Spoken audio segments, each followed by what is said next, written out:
Jitendra Malik at the Robot Brains podcast. I think this is one of those home run podcasts that anybody should listen to, regardless of your field, regardless of your interest.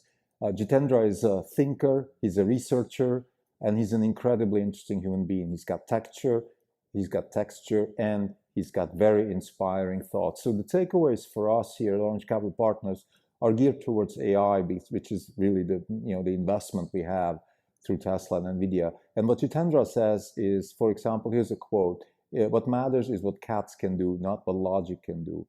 And what he means with that is that you want to build robots that then can move around in nature and become intelligent. That's what intelligence eventually will be all about. He explains how he started his career as an electrical engineer doing differential equations, then started a PhD at Stanford, where he was asked to solve the problem of basically explicit programming and trying to approximate intelligence through explicit programming.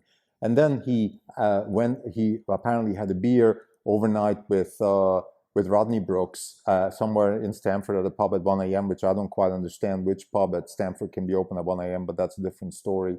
Nevertheless, he had a beer and then changed his mind, saying it matters what cats can do, not what logic can do. And then started a career in AI research, created lots of interesting milestones. He was instrumental in inspiring Jeff Hinton to write his paper and participate in the Imagenet, a competition which revolutionized AI, sort of AI or neural net 1.0. He's not very instrumental right now in the LLM development because actually he's coming from a different angle, and I'm going to talk about this. Now, for us, again, at Orange Capital Partners, the most important thing is really that this is the same thing that we believe in through Tesla, that you build a robot that can create intelligence by navigating in the real world. There's some other tidbits from this podcast.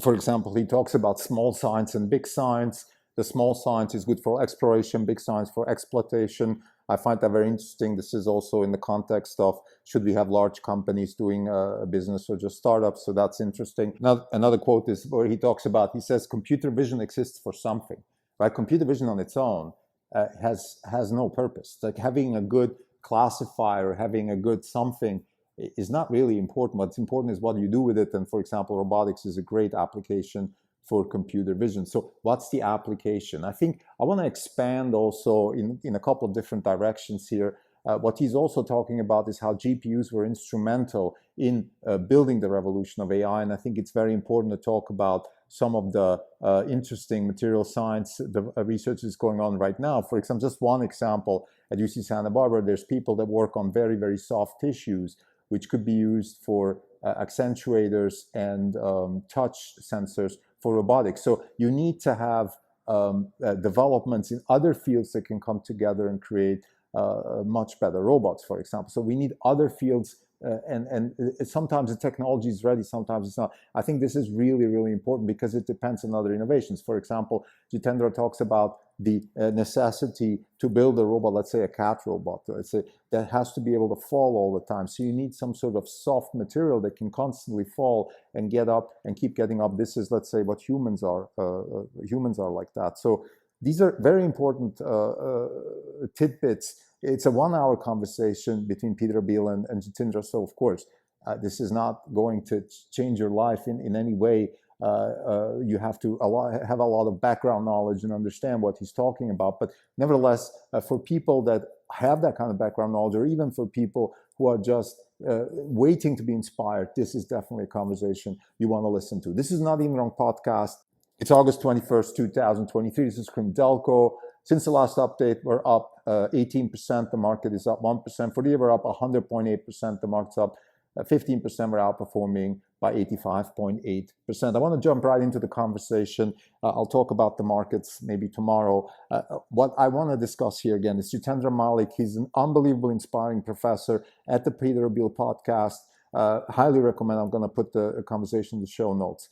What I want to talk about here particularly is, of course, his research in computer vision. Now, Jitendra is in the camp that you need to have hardware first, some sort of hardware that can develop intelligence by moving through nature. This is the fundamental thesis of Orange Capital Partners. It has been like that since 2017, when we changed our mission, when we changed our strategy, when we started to invest in technologies AI-driven technologies and robotics-driven technologies, and not just because we're fans of robots or anything like that. We believe that this is the path towards intelligence. So Jitendra is absolutely a proponent of that. Just one tidbit which is important, his latest PhD student actually went to work for Tesla at the Humanoid Robot Project. So this is a clear sign that what he's doing is not just talk, but he also is producing real talent that is going to work on these types of problems. It would be an interesting question to ask Jitendra if he was inspired by Tesla and Elon Musk to do this, or maybe even the other way around. That, of course, is something that we could have over a beer in that pub in Palo Alto that is still open at 1 a.m. if he finds one. So let's talk about what he actually means. So what he's talking about is it matters what cats can do, not what logic can do. What he means with that is that he started his career as an electrical engineer, and he was very good at building differential equations. And this goes even back to my time when I was a student in Zurich in economics, where we were trying to model dynamics through differential equations. Differential equations was basically what you did. This was in the mid-90s, and of course before. And what is the neural net revolution? The neural net revolution does the following. For example, Jitendra explains that if you build a robot, you can really model what the robot will do. Let's say, walk out of the door, walk down the stairs, go on the street, turn left, turn right. You can actually model this through control theory, control theory is the idea that you have incremental steps, and then every step has a feedback, and then you model this and you go forward, and so on and so forth. The problem with this type of development is that you have to know every possible variable. For example, if the robot steps on the floor, you need to understand the friction of the particular material of the floor, the elasticity of the floor. You could be stepping on rubber, you could be stepping on granite, and then the robot keeps walking, and then he has to make a step up on maybe a wet stairs, and then it's slippery. So it very quickly becomes an impossible task to do mathematically. And this is also, I think, what Demis Hassabis meant when he said that mathematics of the 19th century, the physics, the differential equations, and all of that stuff just isn't a good way to represent nature. So what Imagenet did in the 2010, 11, 12 area was revolutionize the application of neural nets for image classification. What we're doing today is we're trying to do classification and decision making on everything, not just pictures, everything. So what that means is we're trying to have a robot walk from the office down to the river and back to the office and solve the problem of walking without falling. And that problem can be solved by some sort of neural network architecture. This is what Jitendra is talking about when he says it matters what cats can do and not what logic can teach us. So that's the first takeaway, and I think it fits very well into Tesla, into the humanoid robot, even the car itself. The car itself is a robot, and that's really what the humanoid robot is teaching us investors. It's not necessarily that we have upside by some sort of revenue stream which could come. It is much more that the thinking of Elon Musk and Tesla is such that we're building a robot here that will develop intelligence and be able to navigate nature. And this is what's so powerful about. The second thing we want to talk about in this particular episode is what Jitendra also alludes to, is that he says he's a student of the history of science. And that, again, is a very benign, that's a benign statement, right? You can say, oh, so what? But I think what he's trying to say is that it is very important to understand that science evolves in leaps, and it evolves in leaps because it is sometimes when things come together when the leap happens. So, for example, the reason Imagenet and neural nets were so successful post-2012 was not just the algorithms, it was also the fact that GPUs and CUDA were developed by NVIDIA, and NVIDIA really catalyzed this development. So this is just one little example. We could add a few more there, even AWS and the availability of data and the mechanical torque and the ability to classify things and then do supervised learning. All of these things were necessary steps towards this amazing development that we had. And I think we're in the same situation today where we have developments in science. I just want to mention two developments that could be really important for this time. Actually, we have three. One that is obviously already in the works, which is computer vision itself. And I mentioned in the prelude, one of the quotes of Jitendra is that computer vision exists for something, right? We don't just do computer vision for the sake of computer vision.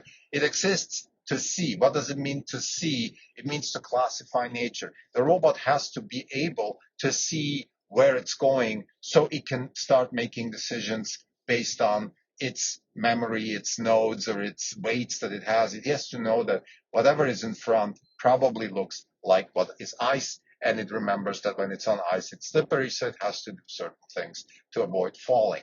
And the same way, so we have computer vision, which would be one thing. Two things that I've just come across when I was doing research on universities and what they're doing, which is sort of the work I'm doing right now, which is I'm just cruising through a couple of large West Coast universities, trying to see what they're doing in material science, in mechanical engineering, and also in physics. And I came across two very interesting developments. So one development is the development of very, very soft polymers that can be used as actuators in robotics and also as touch sensors. And this is a very beautiful example of something that needs to be there for robots to evolve, right? I mean, you need to have some sort of sensor that is very, very sensitive to touch if you want to build a very successful robot. The more sensitive you are to touch, the better you can sense your environment and the better you can navigate the environment. It's the same for us humans. You know, somebody with a better sensual system can navigate nature much better than somebody who's very crude, i.e., let's say, autistic people that don't have a very good sensory system, particularly when it comes to social cues. They have a much harder time navigating nature than very sensitive people. If you're too sensitive, then you have too much information, and then it becomes overwhelming. So, but let's not go there. What I'm trying to say is that this development of these particular sensors is one example of what Jitendra is talking about when he says that, you know, science has to come together. Another development, again, very interesting, is functional polymers, and that is the idea that we can have synthetic materials that are very useful, let's say, for battery technology, and then can be very efficiently recycled.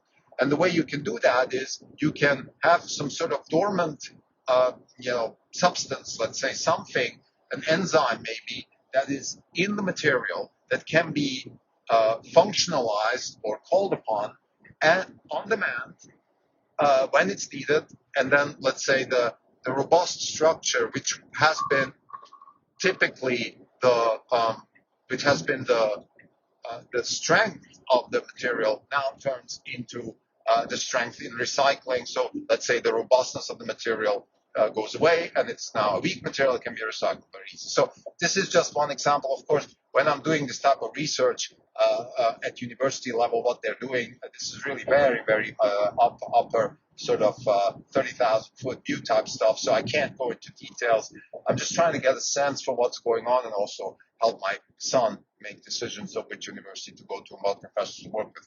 But that's besides the point. I'm just wanted to point out these three things that have to come together for robotics to succeed. Things that might not think about. So vision, soft tissue that can be used as a place, as a sort of protection, because what you need in robotics is many iterations, failure, and let's say if you build a robotic cat, the cat has to be able to fall all the time without damaging its structure, and that you need some sort of polymer or some soft tissue that can do that, absorb those shocks and keep going. And then we also have the idea of soft sensors and this idea of recycling, which is really an important idea, something I want to ask Tesla in a future meeting, which is how do you think, in terms of when you think about recycling, can that be also thought about upstream?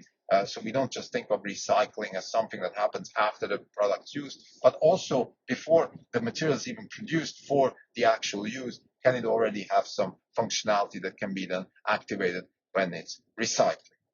So Jitendra also talks about big science, small science. I think another really, really important insight that I haven't really thought about too much. He says small science is for exploration and big science for exploitation. What it means with that is that we have these small groups that sort of work like guerrillas, attack existing science, try to disrupt science. But then sometimes we have to come together and really build large, hadron colliders and all that stuff. Now, I have my own doubts about that. This would be another nice conversation over a beer. Why do we really need this big science? I mean, is exploitation really that important? What has it given us? What are the results? Hasn't everything been exploration, and then exploration turns into exploitation through companies? And this is the segue I want to use here, which is I ask myself very often, why do we need companies? What's the theory of the firm? Why do firms exist? And I think the answer of firms exist actually is exactly that, exploitation. So exploration happens in small groups, but then exploitation, somebody has to take technology and scale it up. The scaling up of technology is really what is a new science, if you ask me. It's something that is not very well understood, that few people actually really care about, particularly in science, because that's, of course, dirty work. And on the entrepreneur side, people often don't understand science, so it's very difficult for them to even understand what is worth scaling, right? So that's why we have people like Jensen Huang and Elon Musk, who are currently in everybody's mind as the most successful entrepreneurs. Entrepreneurs are really people who know how to scale technology. This is what they are. So exploitation happens through entrepreneurs. This is something I would like to challenge Jitendra's views on when he talks about exploitation, big science. I personally don't believe that big science is important. So to summarize, Jitendra Malik, a very, very interesting person, just as a person, in any which way. I mean, even if you're not interested in science, if you're not a technology investor, you should be just listening to the guy, or if you have a chance, go meet him at a conference or something. For us at Orange Capital Partners, really important because he really talks our book. Of course, independently, he's not an investor or anything like that. He talks about the ability to invest, to build intelligence by starting with a physical system that moves through nature and then builds intelligence through solving problems by moving through nature. He has a few tidbits. One is, big science, small science. We believe that small science is there for exploration, but the big science actually is not necessary. That it's companies that should do the exploitation because they know how to scale. And scaling is really the problem. Scaling is a problem that is not very well understood. That needs to be understood better. Tesla is by far the best company in scaling, and I think everybody should learn from them. Business school studies should be written about the scaling of technology. At Tesla, Jitendra talks about one of the big quotes of the podcast is, it's important what cats can do, not what logic can teach us. Again, it's about the idea that we build a robot cat that can become much, much more intelligent than a chess playing robot or anything like that. I think lastly, one thing I haven't mentioned in the sort of main block of this episode is the relationship of Jitendra to large language models. And I think he is a little bit conflicted, of course, because he's a bit caught off guard the ability of large language models to solve certain problems really well. But I think he didn't say that, but I think he would say that large language models are really just narrow intelligence. They can do things that language can do really well, but that's not what intelligence really is, or what we even call AGI, which is not his goal. AGI is a very weird concept. Let's just talk about intelligence the way we humans understand it, what we have, which is the ability to move through nature and solve problems. This is what intelligence, the kind of intelligence that Jitendra is trying to solve, and you solve that much better by building a robot that can move around nature. He's talking about the sort of 19th century physics with differential equations, which was still taught until the even 2/3 of the 20th century, and now we're moving away from the representation of nature's differential equations into what we call neural net representation or distributed representation of nature, and that is what AI is going to look like for definitely the next few decades, probably. I mean, who knows? But definitely at least in the foreseeable future. I shouldn't say decades. And I think lastly, what I want to say again, how does this tie to the Not Even Wrong podcast? It's really important to understand that Not Even Wrong podcast is the purpose of the podcast is to give people a sense for what it feels like to run a hedge fund. And running a hedge fund is exactly not something that you can pin down in a bullet point. It is a distributed type of work that requires all kinds of knowledge acquisition, reading books, going to conferences, meeting people, doing podcasts, listening to podcasts, reading journal papers, understanding what's going on in the university world, talking to scientists. It is all of the above. And we can't emphasize enough that all of these things are not our pastime. This is our job. And it's maybe frustrating for some people, and that's why hedge fund management is a very rare profession. It's the best job in the world. It's interesting. It's curious. It's the only place where you can test yourself and your knowledge against real measurements, which is returns. And at Orange Capital Partners, we have a CAGR of over 15% over almost a decade and a half, which is a fantastic return. It's not the best in the world, but we're on top of the pack here. So it makes us very proud, and it makes us very happy because we believe we're doing it the right way. We're not trying to cut corners. We're not doing any kind of hanky-panky. Whatever we do, it could be on the front page of the Wall Street Journal any day and time. I would invite any kind of SEC investigator to see what we're doing. So we don't have any issues with that because we're just not doing anything like that. We're just doing it the right way, which is we're trying to understand what disruption is all about, which is all about iteration, low cost of error correction. I think there's many podcasts that we spoke about this. So the way we understand disruption, and disruption leads towards the kinds of returns that we expect to make. And then we put this all together in what is a portfolio. And this is really what our handwriting is all about. So if you want to know what we're all about, just look at our portfolio, and then you will understand how we're thinking and how we expect to make the kinds of returns that our mission statement states. Thank you.